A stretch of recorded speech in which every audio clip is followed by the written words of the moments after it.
Hi friends, my name is Kelly. I'm so glad that you are here today. I have wet hair.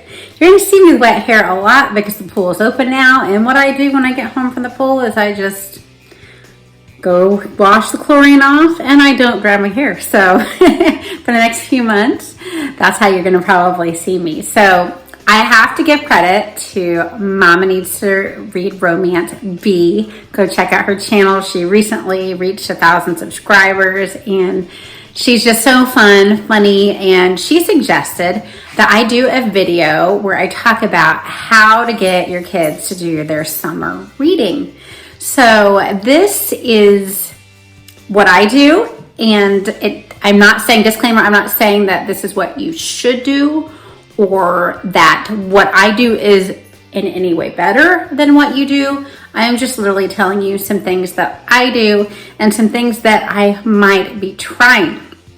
So the first thing that I do is I schedule some reading for them. Now, I am not going to start a timer and say you have to read in this book for 30 minutes.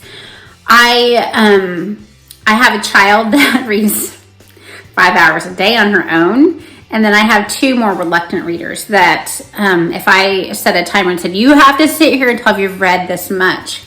But I do schedule it for first thing in the morning. And I tell the son that's 11 that he has to read a chapter in his book. And the son that's 8 that he has to read a page aloud to me.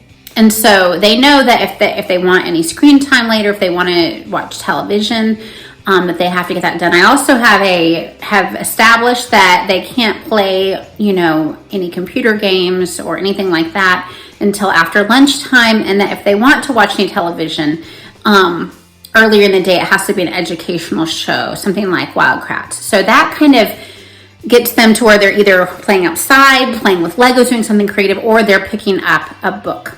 And I make sure we have lots of fun options for these kiddos. That's the number 2. So if you have kids that are especially reluctant, any kid, this summer should feel like fun to me. So within the confines of your belief system, let them choose whatever they want to read.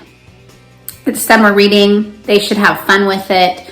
Don't tell them that they have to sit there and read, Moby Dick or something like that. Let them choose a fun book, even if it's a little below grade level. Try to encourage, and if you need them to read a little bit more of a challenging thing, that is where bribing them comes in. And that's what our libraries do for our kids in the summertime. They bribe them, they give them prizes. So I would say sign up for any library summer reading program that you qualify for. And they will be giving you a certain number of hours or minutes a day that your kids need to read to qualify for the prizes. Ours have some pretty good prizes. If you don't have that, create your own prizes for anything that is going to be you have to read this amount of time. I know that Pizza Hut is offering a summer program. Who didn't have the Book It program when they were a kid? And just go get that personal pan pizza. It's so much fun. So sign up for that if you can. And if you can't, if there's nothing in your area, just create your own prize system. Motivate your child. Potty training and reading summer reading are okay times to just bribe your children just a little bit. And it's not really a bribe, it's a reward system.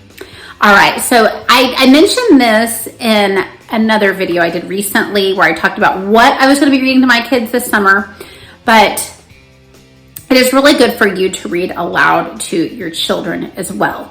So the way I do this is, and I'm flexible, I think you have to have a flowy structure with some flexibility. So Monday through Thursday when they're eating lunch, I'm reading aloud to them. On Friday while they're eating lunch, I allow them to watch a show that they all agree on while they're eating lunch. So there's some flexibility in there, but there's also a time where we're coming together. They have food in their mouth, they're chewing, they're not talking, they're not arguing, they're not doing anything like that because they are eating. And that is the perfect time for me to get it in.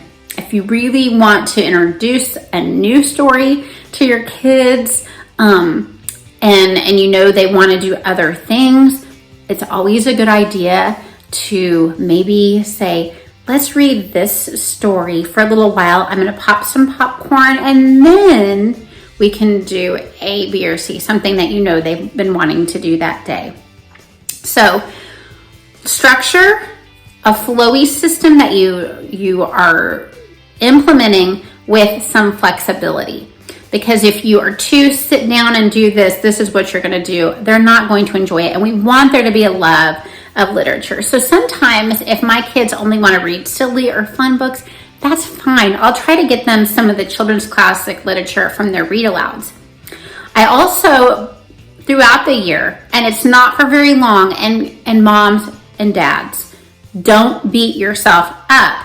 And if you are not able to read for a long time, if your voice is tired, if you're tired, it doesn't matter if it's just for a few minutes. And if you can't do it, audiobooks are your friend. That is why we have audiobooks too. So try to read aloud if you can to them. Try to read aloud to them before bed to kind of connect with each child. And it doesn't have to be long. If it doesn't happen, don't beat yourself up. You have until they're grown and leave the house that you can read to them. So speaking of audiobooks, every time we get into the car, we turn an audiobook on. So it is another opportunity for us to be listening to stories together. And then this is a time where maybe I might pick something that's a little bit above at least one of their reading levels so that they can start getting that vocabulary and get that learning and start to love stories that are a little bit more advanced. You have to be careful of content, but sometimes not meaning something that is above what they can understand, but something that is a new, maybe moral concept introduced into the story. Or like I said, vocabulary can be such a wonderful part of the doing a read aloud or an audiobook. So those are my tips. Let me know how you do it, if you have any good ways where you get your kids to read in the summer. And read a lot. Bye-bye.